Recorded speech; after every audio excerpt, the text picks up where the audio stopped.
Hola, ¿cómo vamos? ¿Todo bien? Acá veo muchos que no prendieron las camaritas. Quiero ver a todos. ¿Me escuchan? Se escucha bien, profesora. El tema es que hay un montón de compañeros que no pueden entrar por una cuestión de los enlaces. Hubo como una confusión ahí. Sí, algo pasó, ¿no? A mí me costó, recién entré, de hecho me tenía dando vueltas, porque esto de la administración no la tengo yo, la tiene la universidad. Y porque es una reunión recurrente, entonces ellos la manejan. No sé, yo recién justo me estaba poniendo nerviosa porque estoy desde las 8 intentando y dije, bueno, algo pasó. Claro, estábamos todos intentando desde las 8. ¿Vos no tenés posibilidad de poner en el chat el link como para que yo los pase al grupo? Así los que no pudieron entrar ya saben bien el link. A ver, pará, ¿cómo hago? No, desconozco. ¿Qué me voy al mail? Claro, Es que qué no, macana. de hecho no sé cómo terminé entrando. En el campus virtual lo puso Ferrero. Ya está el link en el grupo. Claro. Ahora lo mando de nuevo. Solamente, por favor, dale. Solamente que el código Ferrero, el código, el civil 1.1 lo puso en civil 1.7. Ese es el único inconveniente. El punto 7 en realidad es la comisión de la noche. Ahí está el error. Hay dos comisiones. Entonces la de la noche tiene el link del código 7. Y el de la mañana el 1. Bueno, ¿cómo vamos? Acá donde me fijo si falta alguien. ¿A alguien tengo que adherir o...? Hay algunos che que no tienen la cámara prendida. Vamos, no sean vagos. Ay, la están prendiendo. Es la cara, profe. La cara que tenemos a la hora que nos levantamos. Hoy me vine a la oficina, no estoy en mi casa, me vine a mi oficina, primero porque en mi casa tengo muchos conectados a esta hora. La vez pasada no tuve problema, pero dije, ay, ya me veo que tengo alguna falla. Y venía por acá y dije, bueno, esto me va a ayudar a despertar. Pero bueno, igual, es así, es inevitable. Sí, porque dije, uy, encima que voy, venía hasta acá, digamos, tan temprano, dije, yo no vengo tan temprano a la oficina, siempre vengo tipo 9:30, y dije, bueno, estoy tranquila porque no tengo superposición de conexiones, así que, bueno, creo que estábamos todos, ¿no? Para que tengo a alguien que me está diciendo admitir.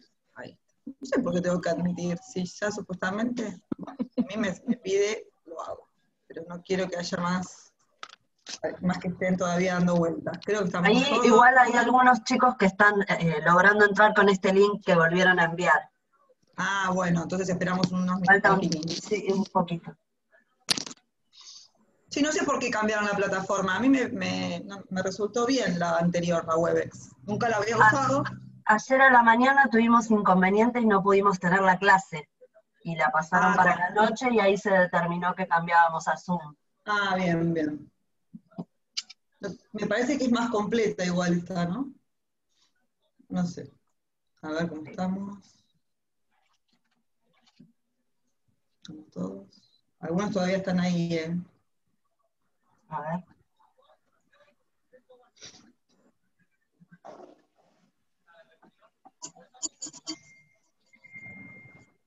Ahí me está escribiendo justo Gabriel. Me está escribiendo que algo debe haber pasado.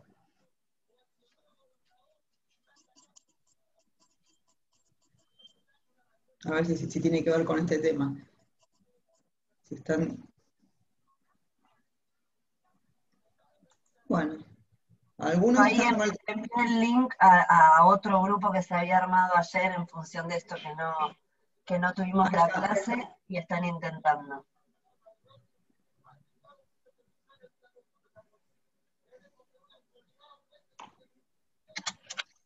Bueno, acá justo me está diciendo que le está escribiendo una alumna que no puede entrar.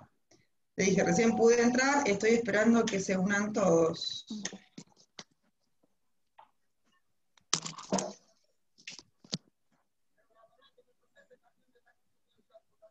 Bueno, él no sé con quién está hablando, que le está pidiendo. Bueno, ya apagó el teléfono. Lo atendí porque era él que me di cuenta que me iba a hablar de este tema.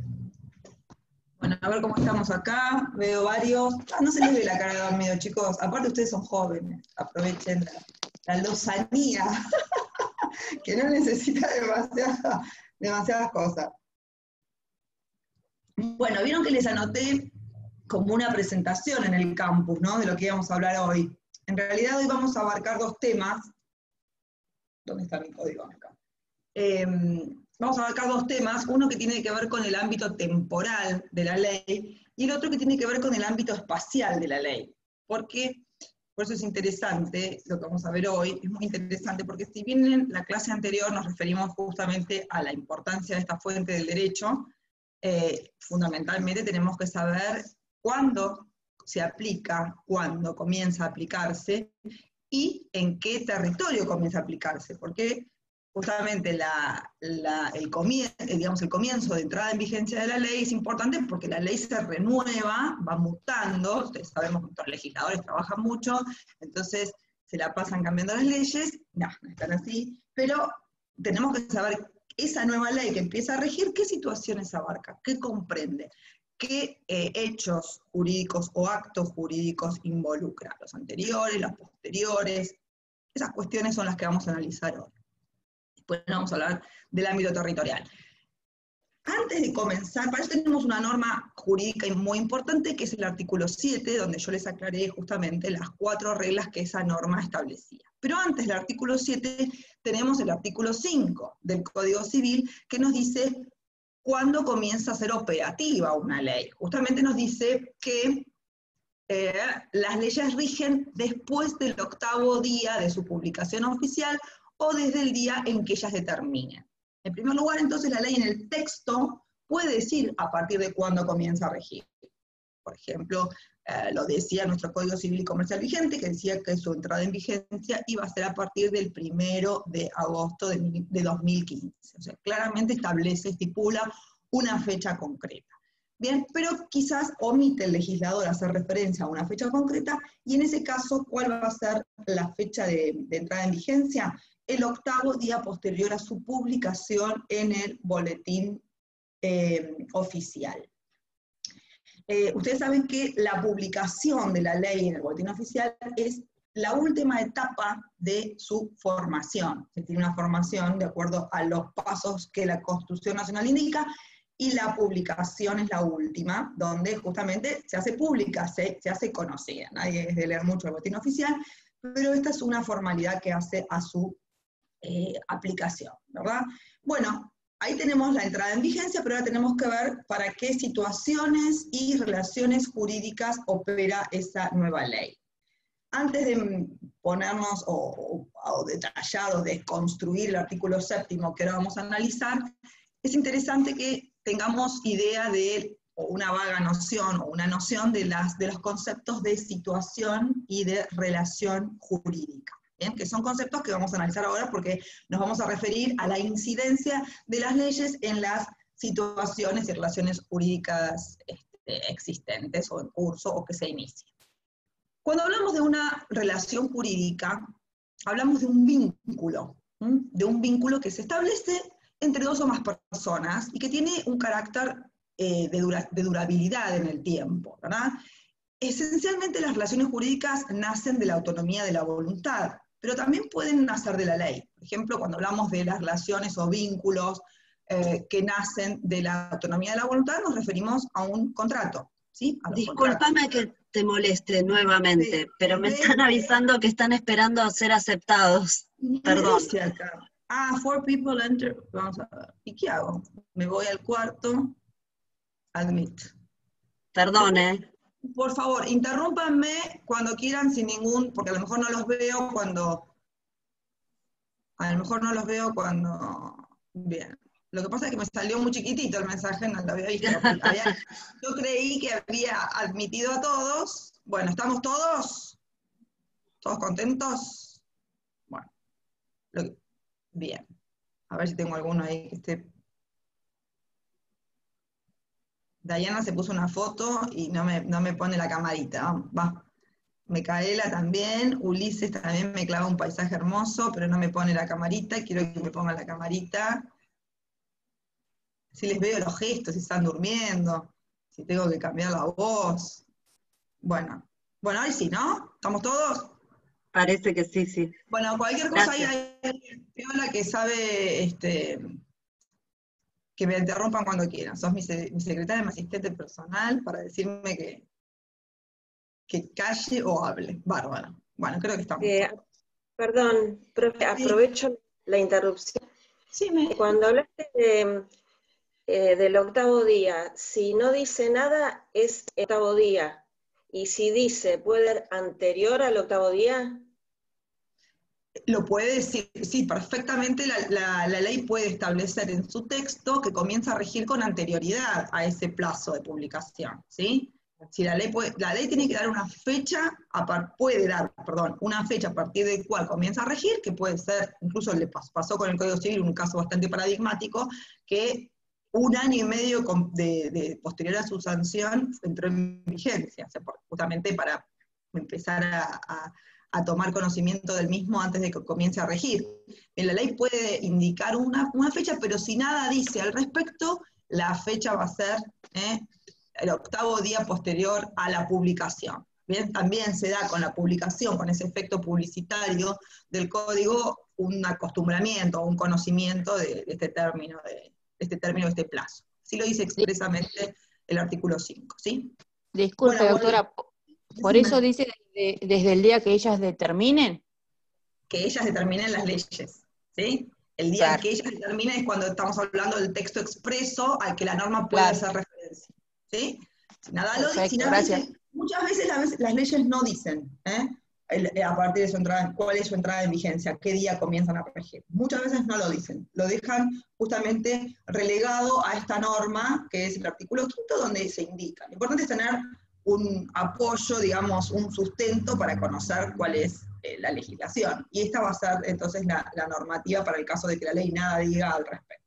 ¿Bien?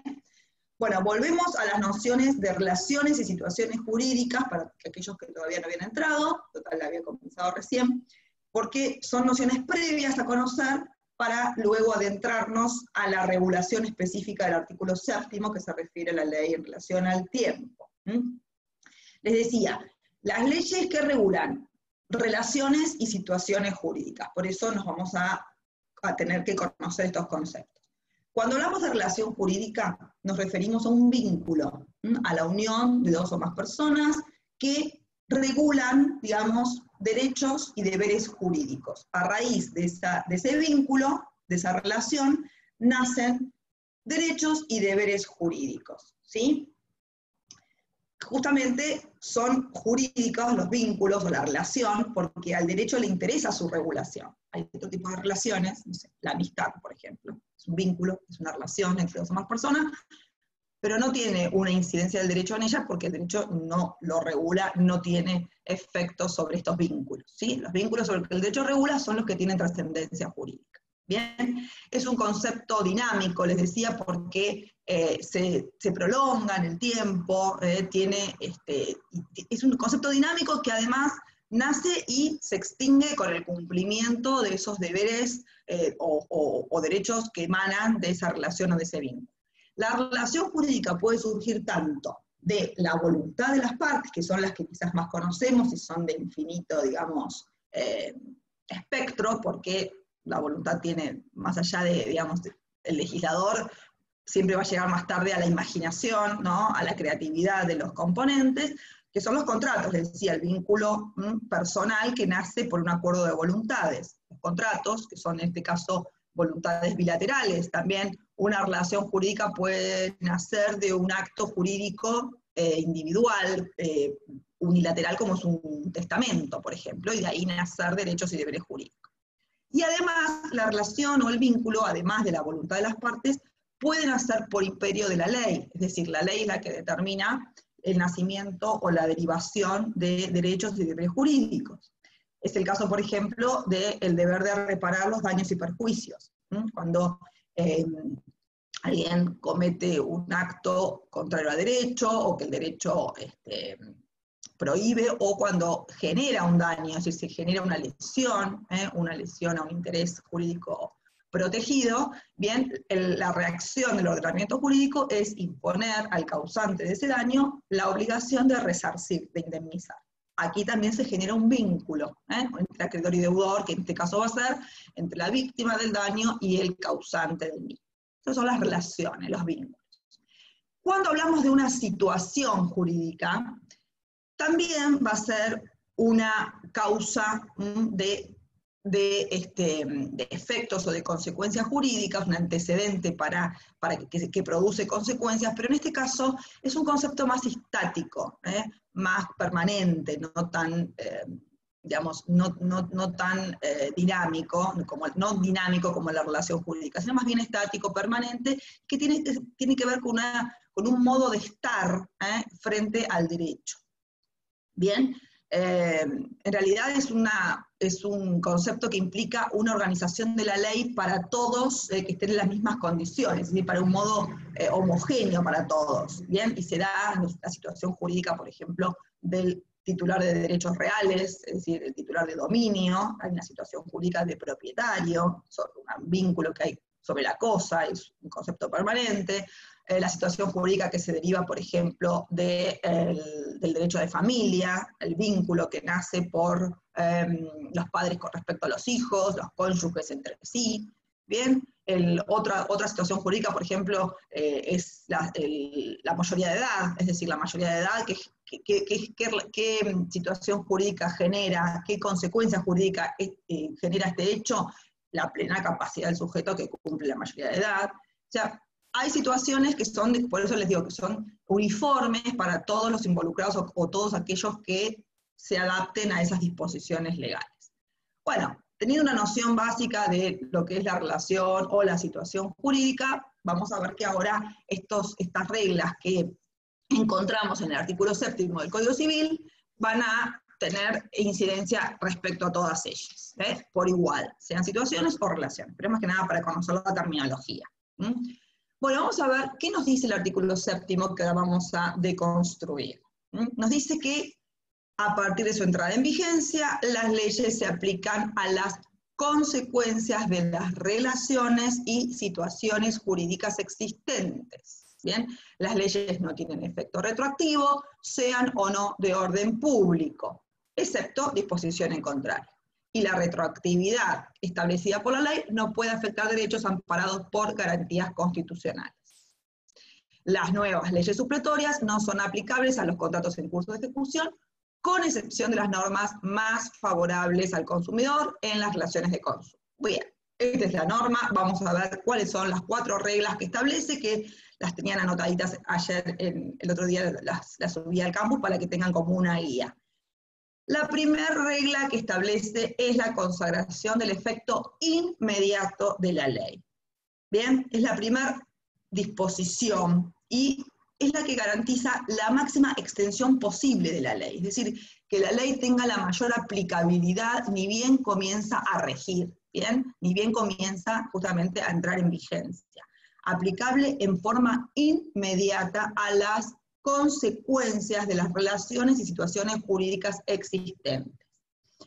El anterior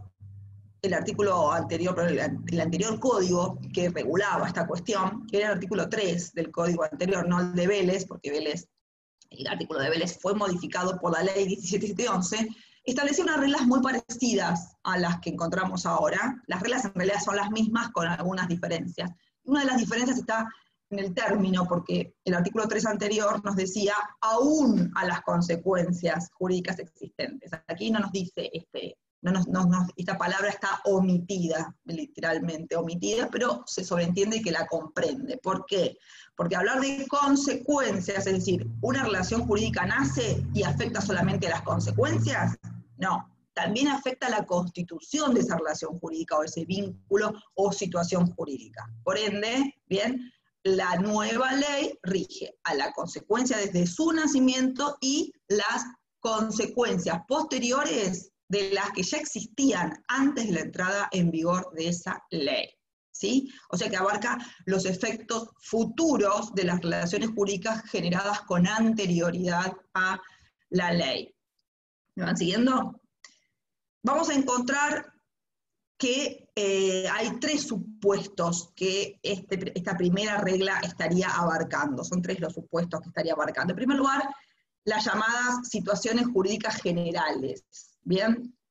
Que son aquellas que son reguladas por la ley y no por la voluntad de las partes, ¿bien? Y son uniformes para todos, ¿bien? Lo que hablábamos anteriormente, por ejemplo, en materia de capacidad, en materia de filiación, de matrimonio, de derechos reales, ¿bien? Todas estas situaciones jurídicas generales, nacidas al amparo de la ley y no de la voluntad de las partes, va a verse alcanzada, ¿bien? Dentro de esta noción de efecto inmediato de la ley, ¿sí?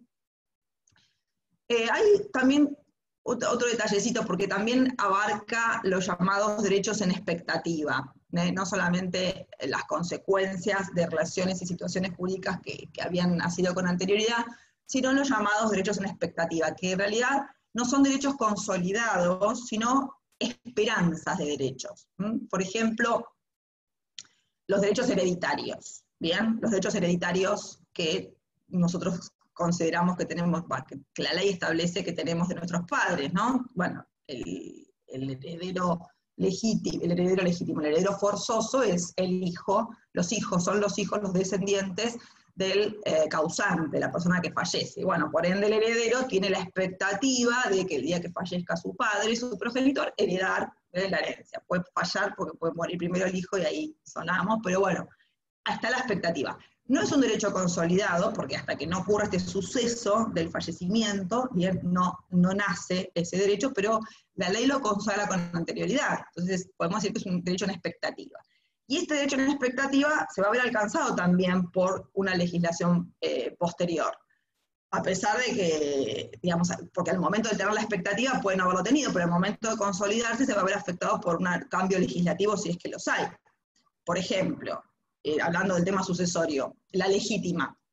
La legítima es una porción del patrimonio del causante, es una porción del patrimonio que es de carácter indisponible, que es forzoso para sus herederos. Es decir, todos podemos testar nuestro patrimonio, decir, bueno, yo quiero que cuando yo fallezca me herede mi vecina, herede mi mejor amiga de mi patrimonio. Yo tengo hijos, pero tengo herederos forzosos. ¿Qué va a pasar? Yo no los puedo excluir, porque la ley es de orden público y los impone a todas personas tenerlos como herederos.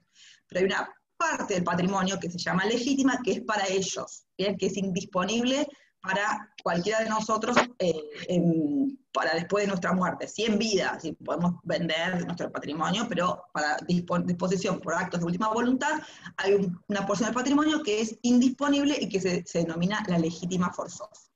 Bien, mis herederos tienen la expectativa de la legítima. Ahora, el Código de Vélez establecía que el 80% del patrimonio de una persona estaba afectado por la legítima. El 80% del patrimonio. Es decir, cuando yo nací, el código que ya me estaba diciendo, y cuando mis padres me tuvieron, ya decía el código que el 80% del patrimonio de mi padre estaba indisponible para después de su muerte, porque formaba parte de lo que iba a ser mi herencia futura. Pero mi papá todavía no se murió, gracias a Dios, y cambió el código. Ahora el código, ¿qué nos dice?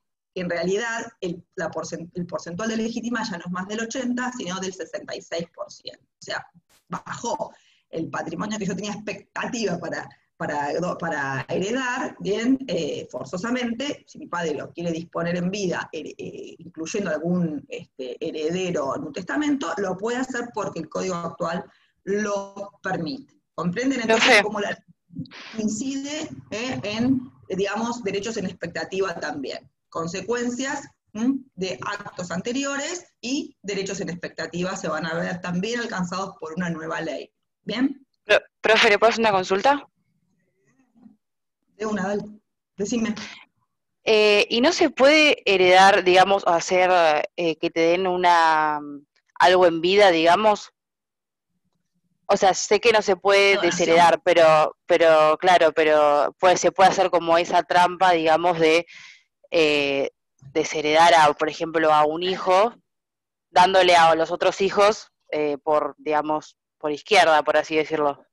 Exacto, te entendí perfecto. En realidad, sí, digamos, no sería a través de una donación, porque la donación estas son cosas que van a aprender mucho más adelante, pero es justamente un tipo de acto jurídico, como es a título gratuito, como es gratuito, es decir, quien recibe la donación no da nada, digamos que es una liberalidad para el donante, quien la recibe no da nada a cambio.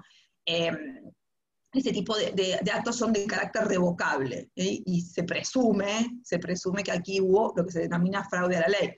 A través de esa donación se presume que está violando la legítima forzosa. Bien, por eso si quisiera hacer eso el causante, la persona, digamos, el padre quiere beneficiar más a uno de sus hijos, porque los demás, no sé, lo han desilusionado en vida o lo que fuera. Le digo que hay casos en los que ocurre eso, que los padres te dicen, bueno, mirá, la famosa parábola del hijo pródigo, ¿no? Que el hijo se va, él lo deja y otro se hace cargo de su enfermedad, de sus problemas, etc. Bueno, y el padre quiere compensar a su hijo, digamos, que ha sido más afectuoso. Bueno, no es la donación el acto que conviene en este caso, es preferible, digamos, que nadie nos escuche, simular una compraventa, es decir, como que el heredero en realidad le compró al padre, simuladamente, porque en realidad no dio nada a cambio, pero como es oneroso el acto, digamos, es más difícil revocarlo, ¿sí? Bueno, ahí no estamos... Claro, pero no se puede dejar sin herencia, digamos, a un hijo. No se puede. Existiendo un bien, claro. Digamos que tiene lo que se denomina heredero forzoso, digamos, para poder, claro. Se podría... Es un trámite bastante excluirlo, digamos, por repudiar, digamos, hay una fórmula, una posibilidad, pero realmente tiene que ser una causa comprobable, como por ejemplo el caso supuesto de parricidio, por ejemplo, parricidio cuando el padre mata al hijo, sino al revés, cuando el hijo intenta matar a su padre o efectivamente lo han matado. En ese caso hay una exclusión de la herencia, pero tiene que darse uno de esos supuestos extraordinarios para excluirse de la categoría de heredero forzoso. Digamos que son Muchas gracias. No, por favor. Bueno, seguimos.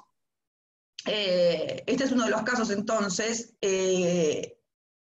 Otro de los supuestos, entonces cuando abarca situaciones generales, como dijimos, legales y ajenas a la voluntad, otro de los supuestos es el caso de relaciones particulares derivadas de contratos, pero donde está vigente la ley imperativa. Bien, en realidad cuando dijimos en el anterior supuesto, derivaciones de la ley. Ahora, ¿qué pasa con los actos jurídicos en los cuales, los contratos o vínculos, en los cuales la ley que rige esos vínculos es de carácter imperativa? Cuando la ley es imperativa, por eso en la clase anterior hicimos la distinción entre leyes supletorias y leyes imperativas, y les dije la importancia de que estas las tengan bien analizadas, porque tienen muchas consecuencias prácticas en determinar la diferenciación entre la ley de orden público y la ley supletoria. Bueno, cuando la ley es imperativa, también este es un supuesto en los cuales siempre va a tener carácter, aplicación inmediata a las consecuencias de actos consolidados con anterioridad. Por ejemplo, un caso que vemos ahora, que puede darse como ejemplo, es el supuesto de la oferta de donación. La donación de bienes inmuebles, por ejemplo, es un tema cuya formalidad y solemnidad para la constitución del acto tiene carácter de orden público. O sea, la ley es de carácter imperativo en esta materia. Bien, entonces, la ley anterior establecía que la oferta de donación, o sea, la donación, si bien es un acto unilateral, como contrato es bilateral, o sea, tiene una sola prestación, que es el donante, pero para conformarse como acto jurídico necesita el consentimiento del donatario. no solamente el donante que dona, sino el donatario que recibe, que tiene que aceptar.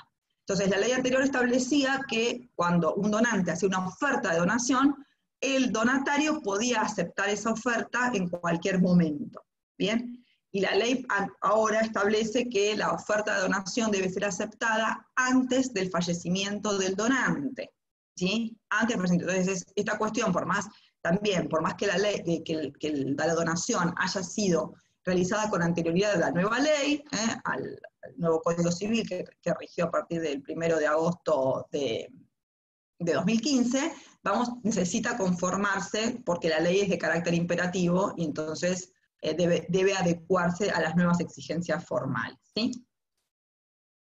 Bien, y el último de los supuestos que abarca esta primera regla del efecto... Perdón, yo.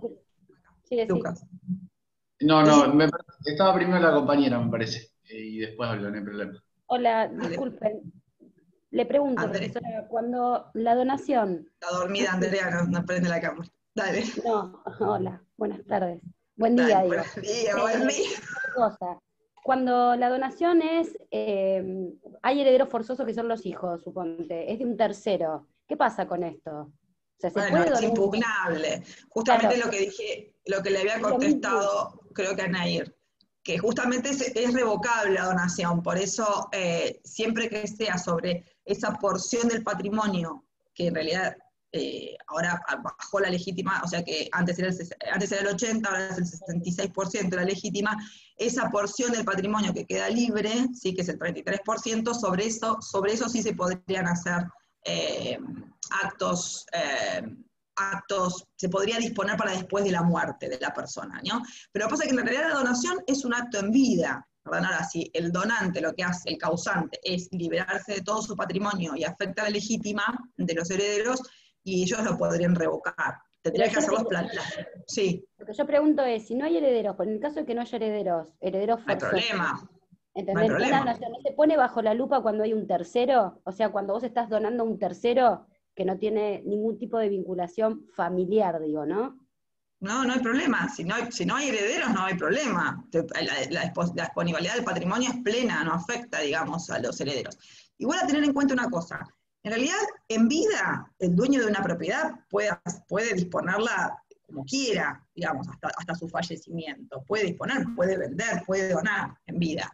Ahora, el tema es cuando esa donación hace presumir una violación a la legítima. Ahí el heredero puede pedir que se detenga porque estaría afectando a la legítima, pero en principio rige la libertad de los sujetos de disponer de su patrimonio en vida. Ahora, la cuestión es cuando testan, es decir, hacen un testamento y disponen para después de su muerte. ¿Bien? O sea, si disponen para después de su muerte, estarían afectando a la legítima si se exceden en la porción del patrimonio que la ley les permite.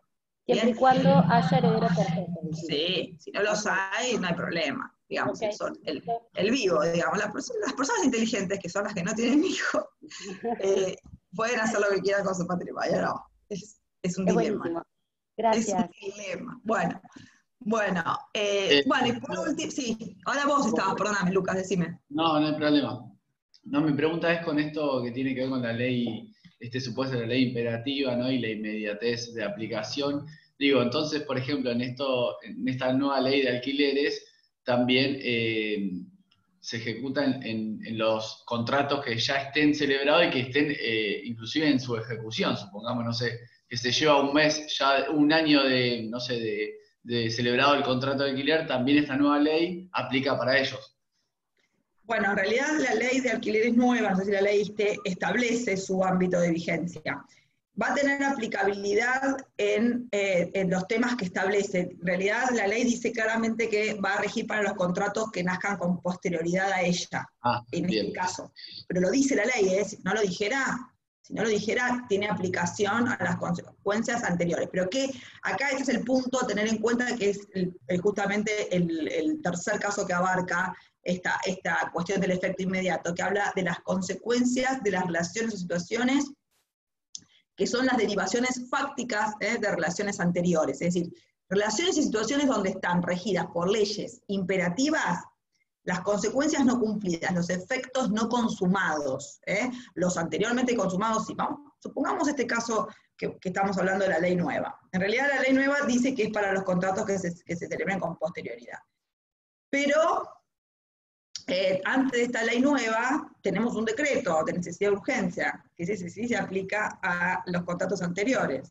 Esta ley nueva, que es justo la última alocación suburbana, que no me acuerdo ahora el nombre, que modifica el Código Civil, dice que va a ser para los contratos celebrados con posterioridad, que establece un plazo de 3 años de alocación, como mínimo. El anterior era de 2, ahora es de 3, que establece también un modo de, lo más, digamos, trascendental de la ley, tiene que ver con la actualización del alquiler, que como se hacía antes de manera escalonada, no se puede pactar libremente, es decir, no puede pactar locador y locatario cómo va a ser el precio de la locación en el futuro, simplemente pueden hacer el pacto de un monto de alquiler que va a abarcar un año, y los restantes años se van a actualizar de modo que con los índices que la ley dice, y no con lo que las partes estipulen. Pero antes de esta nueva ley, tenemos el decreto de necesidad de urgencia que dispuso, creo que es el 320-2020, sí, el 320. Perdón, doctora, Sí. en esto que justo decía, no que las partes estipulen, tampoco incluyendo que sea más beneficioso en este caso para el que alquila, es decir, ponerle que sea un monto menor de aumento. Tampoco. Bueno, en principio, justamente el efecto de la ley es de carácter tuitivo, protector. Obviamente que si es más conveniente va a ser aplicable, porque el efecto o la razón de estar de la ley siempre es la protección al más débil jurídico de la relación. Entonces, pasa que me estás planteando un escenario medio poco factible, es decir, que yo le digo a mi inquilino que me pague el primer año 30.000 pesos de alquiler y el segundo 25, es como regalarlo, ¿sí? No va a haber problema. ¿Quién me lo va a impugnar? No así, pero sí estableciendo, no en ese sentido, pero por ahí decir, qué sé yo, aumentaremos dentro de un año un 10%, cuando sabemos que será más de un 10%. En ese sentido, no digo pagar menos que el año anterior, bueno, pero sí. por ahí que el aumento sea menor a lo que seguramente se va a estipular. Bueno, sí, se pueden establecer esas reglas que sean más beneficiosas. En realidad, se entiende que sí, porque la ley está expuesta en miras de evitar abusos, porque lo que se hacía generalmente, lo que se hacía generalmente, era prever un índice inflacionario. En realidad ya se están quejando muchos de que no va a tener el efecto práctico deseado esta ley, pero lo que se hacía es estipular, bueno, ¿cuánto va a ser la inflación dentro de 6 meses? Y calculamos que va a ser un 30% más. En realidad uno lo está pensando, pero no sabemos si va a ocurrir eso. Entonces, muchas veces generaban montos que eran justamente provocadores de inflación, porque la inflación todavía quizás no estaba ocurriendo, pero la elevación de las cifras hacía que se provocaran estas cuestiones. Recién hay alguien que me está pidiendo entrar, recién ahora. Bueno, yo la admití. Pero decir, bueno, quizás lo lógico sería decir, bueno, la ley dice que la cláusula la va a fijar, que es un índice inflacionario, que es una composición entre la inflación y el aumento de salarios, ¿no? Y lo publica el Banco Central de la República, va a ser el encargado de publicar ese índice. Bueno, lo que podemos decir es que la inflación será, no sé, no podrá superar el tal, salvo que, digamos, podemos decir que el índice, que en caso de que el índice sea mayor a lo pactado, que es un 10%. Ahora, si el índice que vos decís, que el índice que después se aplica es menor a ese 10% pactado, se va a aplicar el índice, porque es justamente, es imperativo, ¿comprendés? O sea, en la medida que sea menor el índice a lo que las partes fijaron o previeron. ¿Me seguís? O decís un 10%, pero no sabés cuál va a ser el índice que se va a aplicar. De hecho, no se sabe todavía. Sí. Profesora, lo que sí averigüé con el cambio de la ley de alquileres, que me pareció muy interesante, es que los escribanos no pueden poner un porcentaje estimativo. Se supone que es entre un 30 y un 40, pero vos cuando querés poner en la cláusula contractual ese aumento que va a tener anual, no es permitido. La ley no te permite indicar, cuando vos firmás el convenio, el porcentaje. Ni tampoco fijarlo. Tampoco te permiten decir, bueno, te voy a aumentar el 30. No se permite. Se No, regula no, no, no, no. exclusivamente. No se permite en realidad, o sea, lo que la ley dice es cómo se van a actualizar los alquileres.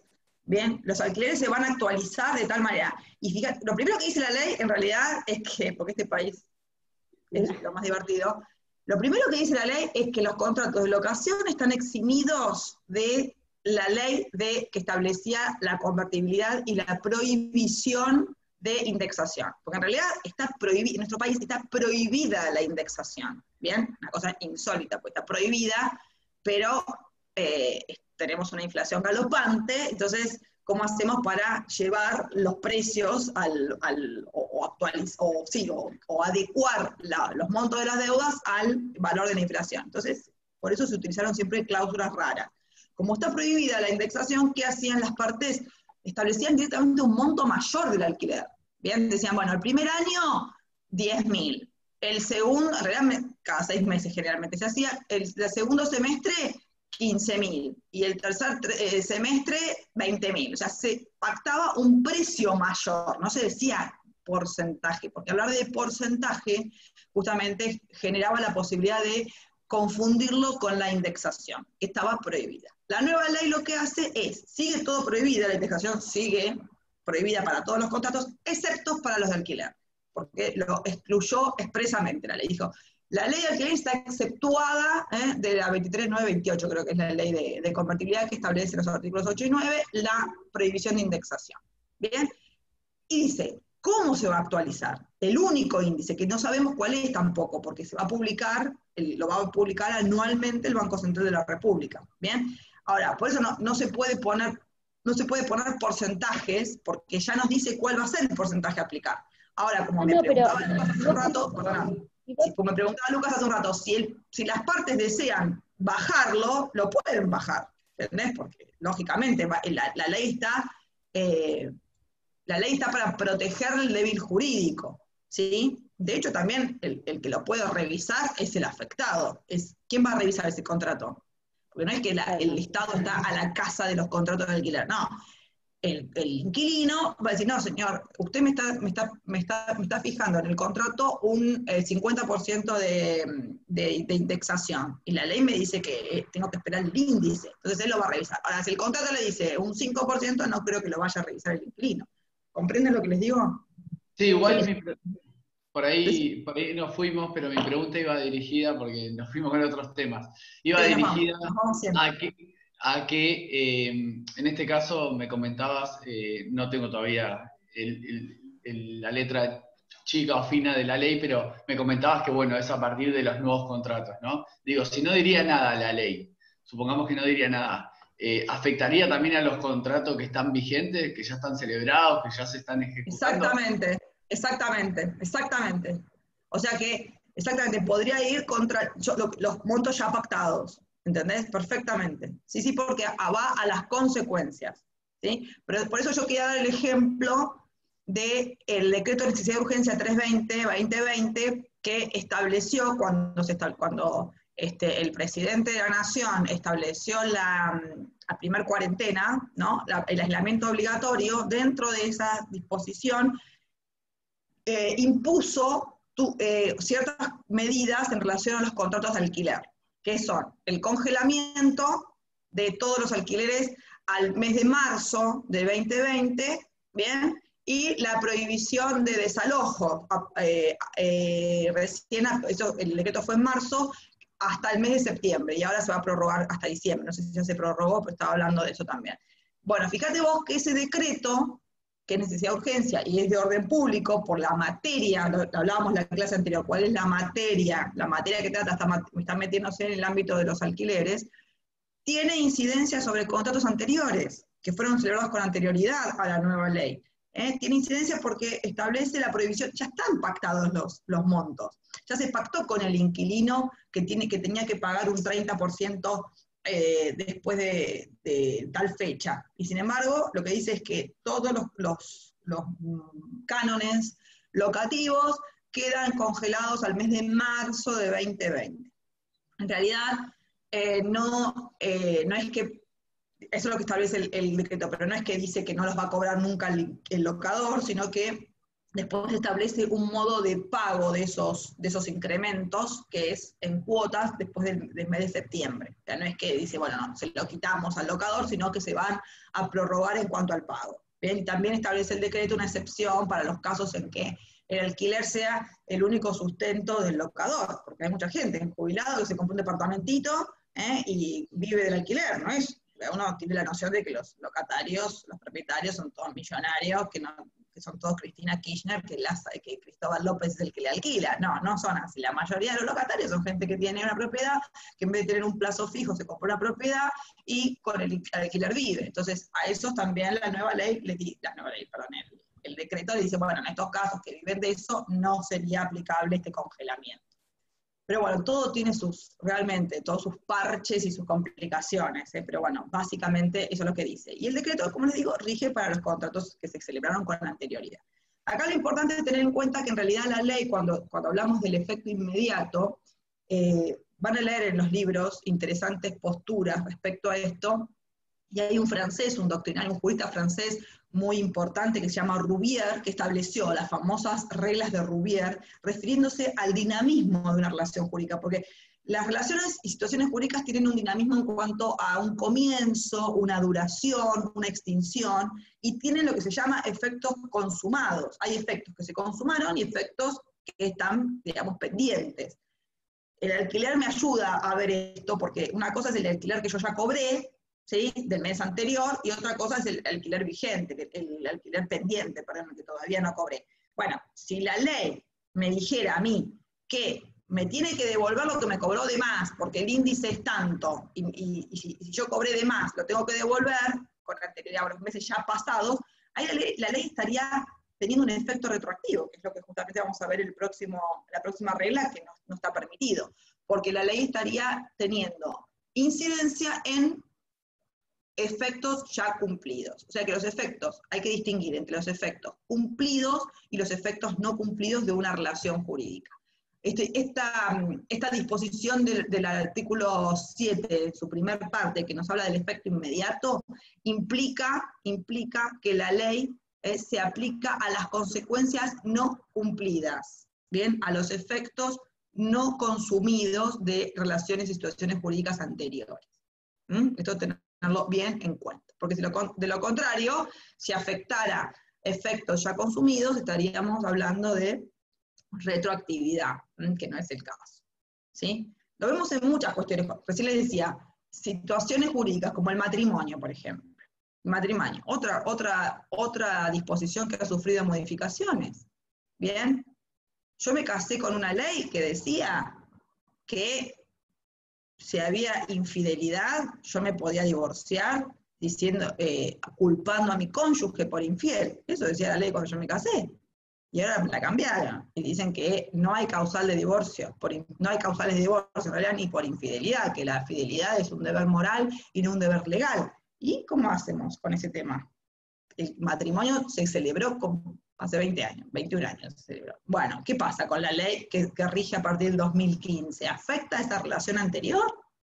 Sí, porque son efectos no cumplidos de la relación. O sea, yo todavía no me divorcié. O sea, y la ley entonces en ese caso va a afectar las consecuencias no cumplidas de situaciones jurídicas anteriores. Pues estamos hablando de leyes imperativas, ¿sí?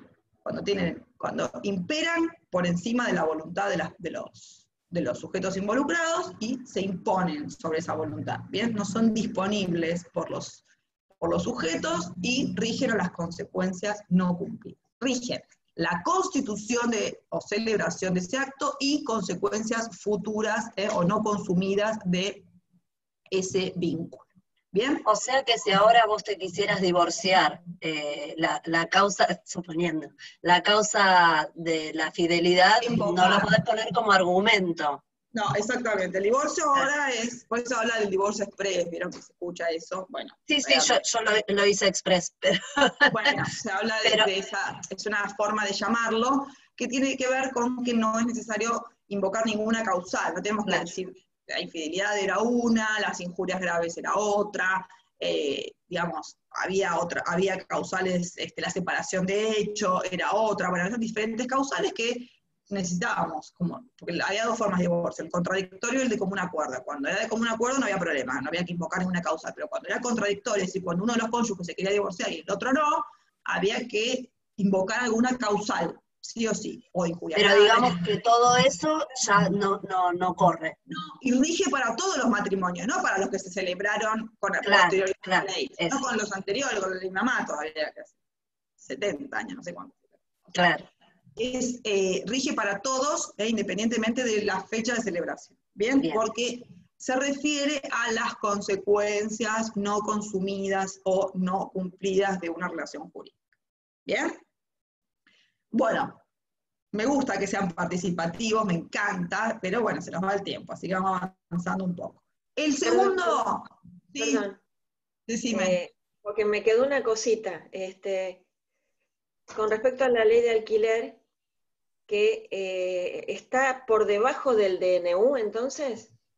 No. La ley de alquileres se sancionó, lo que pasa es que la ley establece una fecha de su entrada en vigencia, para qué situaciones rige, para qué contratos rige, dice la ley. ¿Bien? Para todos los que se celebren con posterioridad a la ley. Pero el DNU, que es de fecha anterior, rige para los anteriores. ¿Entendés? Porque no dice fecha de entrada en vigencia. Entonces se aplican las consecuencias de las relaciones jurídicas anteriores. No está por encima, menos todavía, como por encima del DNU una ley. La ley, el DNU tiene fuerza legal, ya dijimos en la clase anterior, que forma parte de la ley material, pero hace hincapié, empezó a regir en marzo y se refiere a consecuencias no cumplidas de contratos anteriores. Es decir, dice, se congelan los alquileres, se congelan hasta el mes de septiembre, decía, ahora se va a prorrogar. Se congelan. ¿Qué alquileres? Todos los que correspondan pagarse, digamos, a partir de marzo, a pesar de que los contratos eran anteriores. ¿Me seguís? En cambio, la nueva ley de alquileres se refiere a un índice de actualización que se va a aplicar a todos los contratos que se celebren con posterioridad. Es decir, los que estaban con anterioridad, que fijaban cláusulas no de ajuste, porque no estaban prohibidas, sino directamente montos de alquileres escalonados, siguen vigentes. La nueva ley no los afecta a esos. ¿Bien? ¿Seguimos?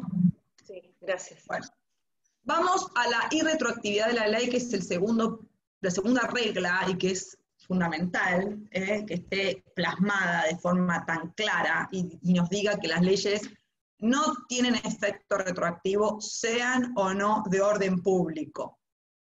No importa el carácter de la ley acá, no importa el carácter de la ley, no operan para el pasado. Esta es una norma muy importante porque hace a la seguridad jurídica,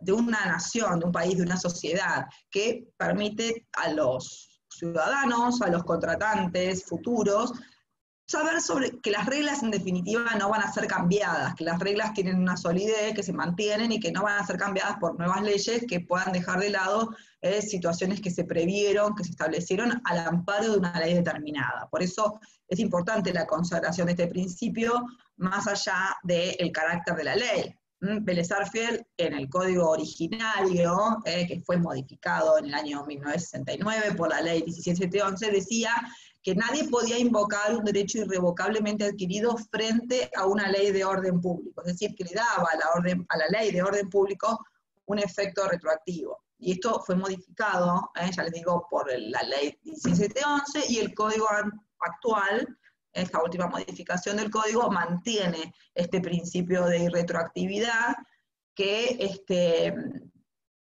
está plasmado en forma clara y que tiene una importancia fundamental a los fines de dar seguridad jurídica. Bien. ¿Cuándo la ley es retroactiva? ¿Cuándo podemos hablar de que la ley es retroactiva? ¿Sí? ¿Cuándo podría darse los supuestos? Bueno, si la ley que se dicta vuelve sobre la Constitución o extinción o efectos de relaciones o situaciones jurídicas anteriores, habría retroactividad. Es decir, cuando se entromete, cuando pretende regular en la Constitución, es decir, la Constitución, como pueden ser las formas exigidas para celebrar tal acto. Supónganse, bueno, ahora por ejemplo la ley de matrimonio civil que nos dice que se celebra frente al oficial público y en presencia de los testigos. Esa es la formalidad, es un acto formal el matrimonio, pero si la ley posterior exigiera además un escribano público, supónganse, bueno, eso no tendría incidencia sobre los actos anteriores, que obviamente se constituyeron al margen, al amparo de una ley determinada. Si eso existiese, si exigiese un requisito formal posteriormente, no podría afectar la constitución de relaciones anteriores.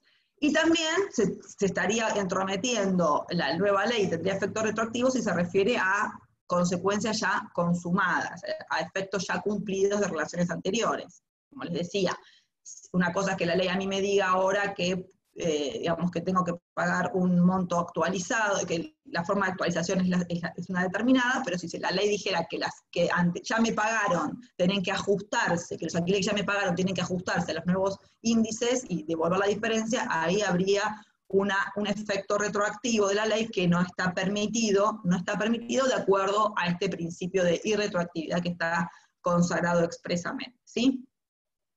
Bueno, este principio, a pesar de su consagración expresa, también contempla una excepción, y esta es la tercera regla del artículo 7, que es la excepción al principio de irretroactividad. En definitiva, este principio rige para los jueces que deben interpretar la norma en cuanto a que no tiene efecto retroactivo, pero no para el legislador, porque el legislador puede disponer que una norma tenga efecto retroactivo, es decir, que la norma opere o rija para el pasado, ¿sí? Puede hacer referencia a relaciones pasadas, y en este caso tendría efecto retroactivo, pero lo tiene que hacer en forma expresa, es decir, del texto de la ley no tiene que surgir una interpretación, es decir, el juez no puede interpretar que tal norma es retroactiva, sino que tiene que surgir de su texto expreso, de su disposición concreta, que tiene efecto retroactivo, que afecta consecuencias anteriores o constituciones de relaciones anteriores. Hay una norma, que es el artículo 2075 del Código, que habla de los contratos, de los conjuntos inmobiliarios, los que conocemos como countries, o barrios privados, que antes no tenían regulación, y esta norma establece que se tienen que adecuar esos contratos, esos conjuntos inmobiliarios preexistentes al nuevo Código Civil y Comercial, a las reglas de la propiedad horizontal, ¿bien? O sea, que le está imponiendo con efecto retroactivo, la ley está con efecto retroactivo regulando sobre actos constituidos con anterioridad. Acá tenemos un ejemplo en el que el legislador se mete en este tema, ¿no? Bueno, y hay otras disposiciones también, las cuales el legislador pueda llegar a tener. Hay otros ejemplos en la historia nuestra, tenemos la ley de consolidación de deudas de la época del gobierno de Menem, donde las deudas del Estado se consolidaron a través del pago de bonos y eso tenían efecto retroactivo. Es decir, el legislador puede, en el texto de la ley, establecer que la misma tenga un efecto de aplicabilidad anterior a su entrada en vigencia. ¿Bien? Pero, a pesar de este permiso, digamos, del legislador en cuanto a, el artículo 7 de que el legislador tenga la posibilidad de regular retroactivamente, hay un límite que es la posibilidad de afección a garantías constitucionales. Fíjense que el mismo texto del artículo 7 nos dice que en ningún caso la retroactividad dispuesta por la ley puede afectar derechos en cuya incumbencia se encuentre la Constitución Nacional regulando o protegiendo. Bien, las garantías constitucionales entonces son un límite para la retroactividad que el legislador pueda disponer en la norma. Lógicamente, en realidad también te dicen, no es necesario que lo diga la ley, porque es lógico que la Constitución Nacional siempre va a ser un freno, pero bueno, está bueno que de antemano ya el legislador lo sepa, a pesar de que podría dictar normas con este carácter, ¿no? Y en su caso ser cuestionadas. De hecho, este artículo 2075 está cuestionado porque hay una incumbencia, digamos, hay una exigencia de formalidad para contratos anteriores, entonces hay un cuestionamiento al respecto, cuando el legislador se está excediendo y afecta derechos constitucionales como puede ser el derecho al patrimonio, a la libertad, a lo que fuera que la Constitución Nacional protege, ¿sí? Supónganse que se crea un nuevo impuesto, ¿bien? Un impuesto a alguna actividad, no sé, a una actividad profesional o algún desarrollo comercial, un nuevo impuesto. Cualquier impuesto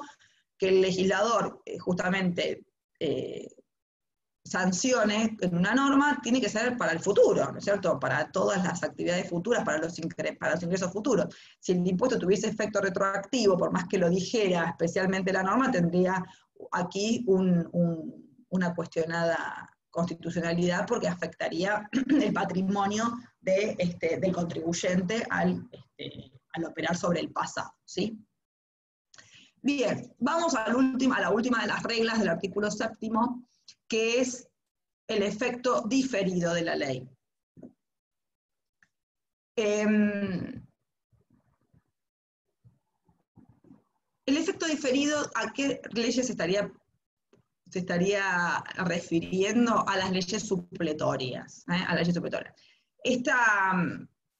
Justamente esta norma nos dice que las nuevas leyes supletorias no son aplicables a los contratos en curso de ejecución. La excepción aquí es el supuesto de la ley más benigna o la ley más beneficiosa para el consumidor en las relaciones de consumo.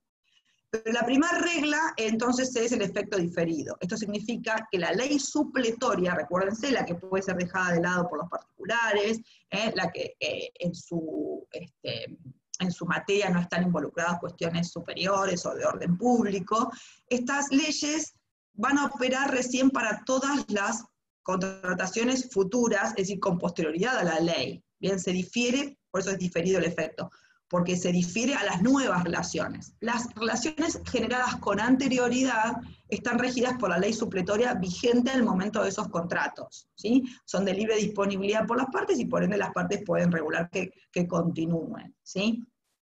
Esta inclusión que hace el nuevo código agrega esta protección al caso de los consumidores. Primero tener en cuenta que las relaciones de consumo son vínculos jurídicos que están regulados por una ley especial, que es la 24240 y todas sus modificaciones, una ley del año 94, no estaba incorporada al Código Civil, el Código Civil ahora incorpora a las relaciones de consumo, y son las que se dan, todos los vínculos jurídicos que se dan entre proveedores, ¿bien? Y los destinatarios finales, que son de carácter oneroso, ¿bien? Y tienen un matriz de ser de carácter de orden público, son de orden público. Entonces, como justamente tiene este carácter de orden público, la ley, todos los derechos de los consumidores, o las relaciones que estén amparados por la ley de defensa del consumidor, no es cuestionable este agregado de la ley, porque son imperativas en realidad las normas. Entonces está hablando de que la ley supletoria, cuando sea más beneficiosa para el consumidor, no se va a aplicar, cuando la nueva ley supletoria, sea más aplicable al consumidor, es la que se va a aplicar porque es la más beneficiosa, es innecesario, porque en realidad es imperativa la ley. Pero bueno, esta disposición está así determinada, así que bien, a tener en cuenta. Un detalle que me olvidé de decirles, porque a veces uno siempre hace alusión o siempre nosotros los abogados, los estudiantes, cuando era estudiante de Derecho, siempre teníamos no sé si defecto o la costumbre de hacer siempre comparaciones con la ley penal, ¿no? Porque como es tan gráfica la ley penal, la tenemos tan, es tan atractiva en algún punto, entonces siempre hacemos esas comparaciones. Y quería aclarar algo respecto a la retroactividad de la ley, el tema anterior, que dije que en realidad el legislador la podía dejar sin efecto en el texto de la ley. Bueno, en materia penal no. En materia penal justamente la garantía de irretroactividad parte de la Constitución Nacional. O sea que el legislador en materia penal no podría crear delitos con efecto retroactivo. Es decir, porque hay un principio constitucional que está en el artículo 18, que nos dice que no hay pena sin ley previa. Es decir, que entonces el legislador no puede crear o tipificar una conducta y punir una conducta, tipificar una conducta como punible para los casos en que haya sido cometida con anterioridad a la sanción. Esa pequeña aclaración les quería hacer, que me quedó ahí latente, porque siempre hacemos esas comparaciones con el derecho penal, así que bueno, es interesante. Y la retroactividad en materia penal entonces es absoluta. La única, ¿saben cuál es la única, que también es constitucional, la única excepción al carácter absoluto de la irretroactividad? La ley más benigna, es la única excepción. Es decir, cuando la ley sea más benigna para el reo, esa sí se aplica con efecto retroactivo, es el único caso. ¿Bien? Bueno, quiero ver si tienen alguna duda de acá. ¿Cómo vamos? ¿Vamos bien? Bueno, entonces vamos a cerrar el tema, pero antes de irnos, total, todavía no me cortaron, vamos a hablar un poquito para completar la unidad, del efecto de la aplicación territorial de la ley, un poquito de ese tema. ¿Qué hablamos? Porque recién le dijimos, que cuando hablamos de leyes tenemos que hablar de su ámbito temporal y su ámbito territorial. A veces ocurre que una misma relación jurídica o situación jurídica puede tener componentes que tengan distintas nacionalidades. Puede haber, no sé, un español que se casa con una argentina y se casa en Las Vegas, pónganse. Y después tienen un hijo en Marruecos. ¿Qué pasa ahí con esos vínculos que se pueden dar en cuanto a distintas legislaciones? ¿Qué legislación vale a los fines de la validez, o qué legislación rige a los fines de establecer la validez de ese acto jurídico matrimonial, cuando las nacionalidades de ambos cónyuges es diferente y quizás su legislación establezca regímenes diferentes? Y luego tienen un hijo, y ¿qué pasa con el régimen filial, los derechos y obligaciones derivados de la responsabilidad parental, cuando un hijo nació en una jurisdicción diferente, con una legislación completamente distinta? Les hablé de Marruecos justamente porque es un país que tiene un régimen, como todos los que tienen los regímenes musulmanes, Marruecos, Egipto, Turquía, Arabia, que tienen disposiciones muy diferentes a las nuestras en esta materia. Este es un supuesto que puede darse y que genera, digamos, controversias en cuanto a cuál sería la ley aplicable. Igual también cuando hablamos de otro tipo de contratos, ¿no? Como un alemán que viaja a Uruguay y contrata con un argentino la compraventa de un inmueble que se encuentra en Suiza. ¿Qué legislación va a ser la aplicable cuando los componentes de la relación jurídica tienen diferentes nacionalidades y pueden tener regímenes jurídicos diferentes? Entonces, en realidad, hay una materia específica que trata esta cuestión, que es el derecho internacional privado. Es una materia que van a ver ustedes medio cuco, que está mucho más adelante. Yo me recibí con esa materia, así que tenemos para estudiar ahí mucho tema, muchas cuestiones. Pero como tenemos, nuestra materia es la favorita, porque por eso se llama parte general, ¿no? Porque habla de todo un poco, trata de disposiciones de derecho internacional privado. Tenemos aquí cuestiones en nuestro Código Civil que analiza temas de derecho internacional privado, y el código anterior era muy cortito, eran muy cortitas las disposiciones, y ahora han sido bastante más extensas. Están en el título cuarto del código, a partir del artículo 2590, por ahí, el código acá medio lejos, 2500, que no, por supuesto no van a tener que estudiar tantas cosas, pero no se asusten porque es mucho, pero bueno, vamos a ver un poco. Disposición título cuarto tenemos a partir del 2594, que nos dicen que las normas jurídicas aplicables a situaciones vinculadas con varios ordenamientos jurídicos nacionales se determinan, en primer lugar, por los tratados y las convenciones internacionales vigentes de aplicación en el caso, que eso es lo que van a estudiar ustedes cuando vean Derecho Internacional Privado, estas convenciones internacionales. Y en defecto de normas de fuente internacional se aplican las normas del Derecho Internacional Privado argentino de fuente interna. Bien, Aquí tenemos unas disposiciones que le siguen a este artículo 2595 también, que hace una gran modificación al régimen anterior en cuanto a la prueba, a la aplicación y prueba de la ley extranjera. Es decir, que en muchos casos vamos a encontrar que es necesario acudir a la ley extranjera para resolver un conflicto. Sobre todo estamos hablando de conflictos que se pueden suscitar acá, en la República, obviamente, ¿no? Si el conflicto se suscita en otra jurisdicción, bueno, hay que ver qué dicen esas normas. Pero si el conflicto de carácter internacional o con componentes de diferentes legislaciones debe resolverse en la República, el código anterior decía que el interesado, la parte interesada, debía invocar y probar la existencia de la ley extranjera, porque la ley extranjera en principio no debe ser conocida por el juez. Entonces, el código nos decía que el interesado, el que consideraba que a él le incumbía otra ley que no fuera nacional, debía invocarla y probarla, a través, por supuesto, de mecanismos idóneos como serían los informes a las embajadas, a los consulados y demás.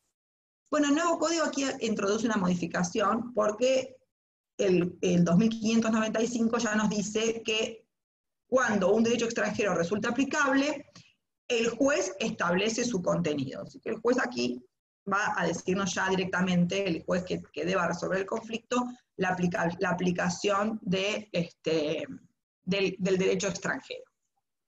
Bien, y la falta de necesidad de prueba del mismo, porque el juez lo va a aplicar y establece el contenido. Bueno, y además establece pautas de interpretación, el juez debe interpretarlo como lo haría el del Estado, de la ley. Sé que también hay unas pautas de interpretación para el juez que son interesantes y que no estaban en el código anterior. Bien, pero vamos a cuestiones más prácticas que tienen que ver con casos especiales. Muy concreto lo vamos a hacer porque es bastante extenso el título, pero muy concreto ver en qué supuestos la ley entonces nos puede llegar a remitir a la ley extranjera. En primer lugar, vemos para distintos temas, para establecer cuál es el domicilio de qué es el domicilio de una parte. Ustedes ya vieron que era el atributo de la personalidad. Bueno, aquí establece como regla de derecho internacional, artículo 2613, que el Estado en el que reside con habitualidad, estableciendo vínculos prolongados, sería el considerado domicilio de la parte. Bien, al lugar del Estado donde vive con habitualidad y estableciendo vínculos prolongados.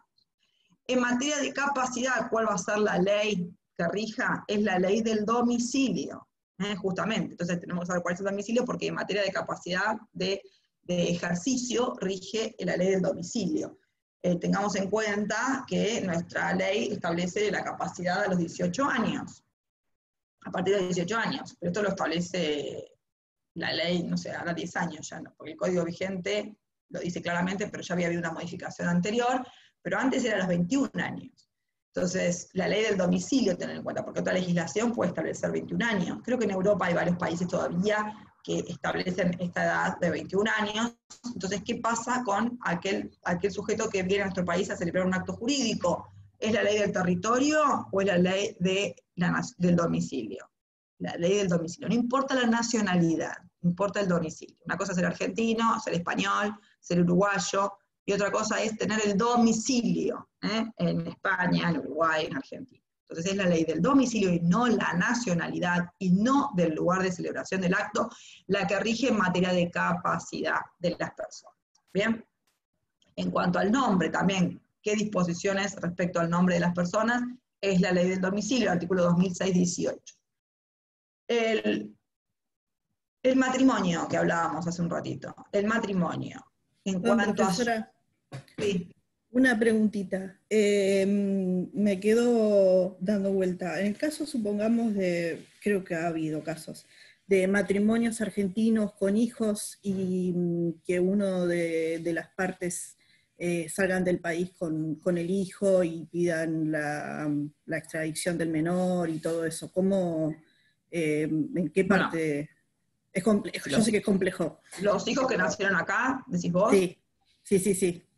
Bueno, los hijos que nacieron acá, el domicilio de ellos, para justamente esta responsabilidad parental, se rige por la ley de la residencia habitual del hijo al momento del conflicto. Esto es una disposición especial que está en el 2639. O sea, la ley en materia de responsabilidad parental, que es la que anteriormente llamábamos patria potestad, en el Código Viejo, lo que nos dice el artículo 2639 es uno de los supuestos especiales que rige la ley de residencia habitual del hijo al momento en que se suscite el conflicto. Y acá también hay que tener en cuenta, hay convenios internacionales sobre los derechos del niño, y rige también siempre lo que se denomina interés superior del niño, o sea que en cuanto a la normativa hay que tener en cuenta eso. Digamos que los conflictos más que nada se pueden dar, no tanto que se vayan del país, porque para irse del país no es fácil irse del país, por uno de los cónyuges sí y otro no, Tiene que, ¿vos a qué te referís? ¿Qué conflicto te referís? ¿A que los dos, a que uno de ellos se vaya con el hijo afuera? ¿Y cómo lo recupera el padre? Sí, bueno, claro. no, eso es otro tema porque ahí no va a haber duda que la ley que rige es la nuestra, y bueno, son cuestiones después, digamos, de violación de leyes para poder salir, porque no es factible la salida del país sin el consentimiento de ambos, ¿verdad? Y en caso de que salga con el consentimiento sea por un tiempo y después no se logre, no vuelva a destino, bueno, esas son cuestiones que rigen, que son más complejas, que ameritan la intervención de fuerzas policiales y de auxilios internacionales, pero la ley no va a haber duda en cuanto a cuál es la ley aplicable, es la ley del último domicilio, del menor, ¿verdad? Pasa que a veces hay niños, digamos, los temas complejos a veces tienen que ver con las regulaciones derivadas de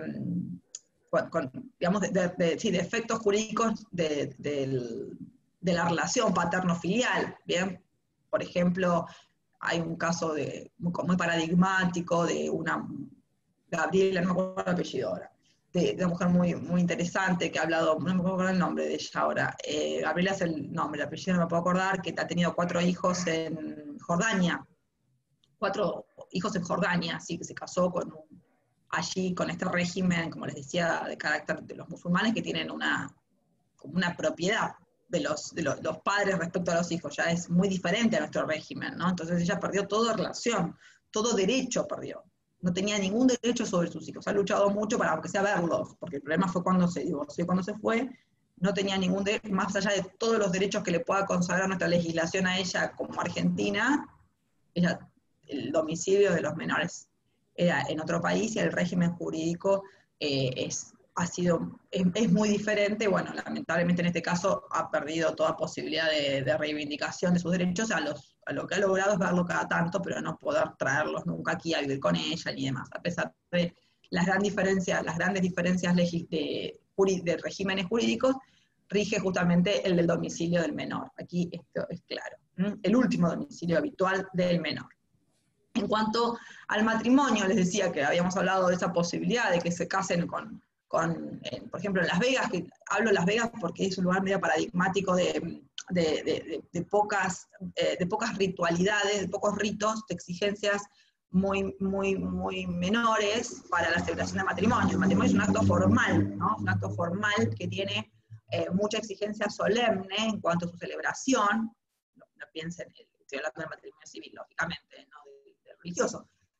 Mucha formalidad en cuanto a la necesidad de que para ser constituido tal tenga que ser celebrado en presencia del oficial público y hay 2 testigos. Hay una formalidad de exigencia muy, muy solemne al respecto. Bueno, ¿qué pasa cuando otras legislaciones son muy poco exigentes en este tema, ¿no? En Las Vegas, por ejemplo, decía, hay como kiosquitos donde la gente se casa sin demasiada formalidad, y hay otras legislaciones también que tienen unos ritos menos exigentes. ¿Qué pasa con la validez de esos actos jurídicos en cuanto a su forma de constitución? El artículo 2622 se refiere al lugar de celebración como la ley que es la que va a operar para determinar justamente la validez.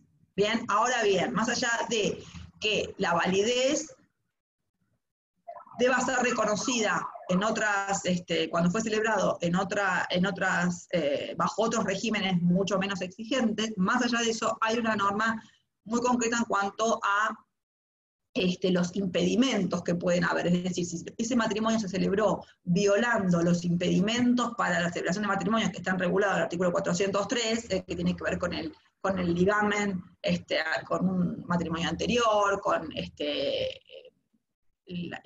los impedimentos derivados de de parentesco y demás, en esos casos no van a ser válidos los matrimonios, no se va a reconocer validez cuando se hayan celebrado violando los impedimentos de matrimonio que nuestra ley impone, ¿sí? Bueno, estas cuestiones, después, ¿qué más tenemos? A ver, en materia de sucesiones, el domicilio del causante al tiempo de fallecimiento es el que va a regir, esto también es una norma muy parecida a la anterior, 2644, la forma de los actos jurídicos, recién dijimos el lugar de celebración, 2649, que incluye el matrimonio, que es un acto jurídico. En materia de responsabilidad civil, es el lugar donde se produjeron los daños, la ley aplicable, que puede no ser el mismo lugar donde se produjo el hecho. Bien, esto es importante. Antes era el lugar del hecho, ahora es el lugar de los daños, la ley que corresponde. En materia de inmuebles, lugar de situación, hay que distinguir. En los bienes en general hay que distinguir bienes muebles y bienes inmuebles. Y dentro de los bienes muebles, los muebles permanentes y no permanentes. En materia de bienes inmuebles, la ley del lugar de situación, donde están situados los bienes, más allá del domicilio y de la nacionalidad del propietario, importa dónde están situados los bienes, esa es la ley que va a regir para determinar el carácter de los bienes, la forma de transmisión, las solemnidades y demás. Y en cuanto a los muebles, hay que distinguir, son permanentes, es decir, si están destinados naturalmente a estar siempre en un mismo lugar, como el mobiliario, por ejemplo, que uno que sale de la casa se lleva la mesa, se lleva los sillones, los permanentes y los no permanentes. Los no permanentes son los que el propietario lleva consigo a todos lados, el teléfono, la ropa. Bueno, el permanente, el lugar de situación, y el no permanente, el lugar del domicilio del dueño. Estas son las reglas básicas a tener en cuenta para saber qué ley es aplicable cuando aparezca un conflicto donde se suscitan controversias de aplicabilidad de legislación o de regímenes diferentes. ¿Sí? Bueno, chicos, ¿alguna preguntita? O nos vamos ya porque estamos medio ya fuera de horario mal, pero bueno, no importa, empezamos tarde hoy. Perdón, Acá tengo un chat de 17 personas que me están preguntando cosas. Tengo una Perdón. consulta. Todas estas cuestiones así bien específicas que acabas de nombrar, las tenemos que saber así. Sí, un poquitito, sería bueno. Así. Bueno. Mira, la idea de las clases, justamente la idea de las clases es marcarles a ustedes la pauta de lo más importante, ¿sí? Es más, a esto lo pueden adornar más, porque van a ver que cuando hablamos de aplicación de la ley en el tiempo, hay muchas teorías, las teorías de derechos adquiridos, yo les hablé muy someramente de las reglas de Rouvier, pero la doctrina es muy explícita en cuanto al desarrollo de las posturas vigentes en determinados momentos y las que va adoptando la legislación. Así que es mucho más abarcativo, les diría, que lo de la clase. Así que la clase es lo mínimo que tiene. Bien. Y de ahí para arriba. Esto es lo mínimo.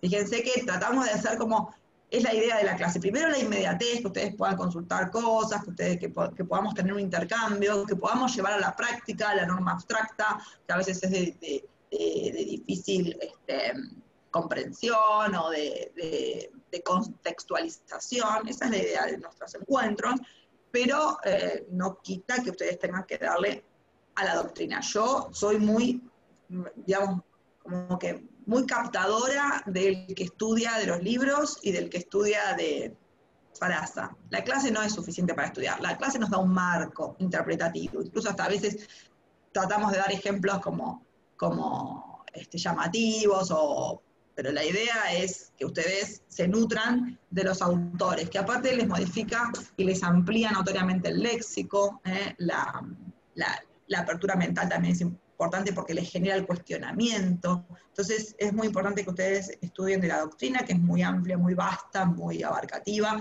y lo que hacemos en la clase más que nada es darle como un contexto, un lineamiento para dónde ir. ¿Sí?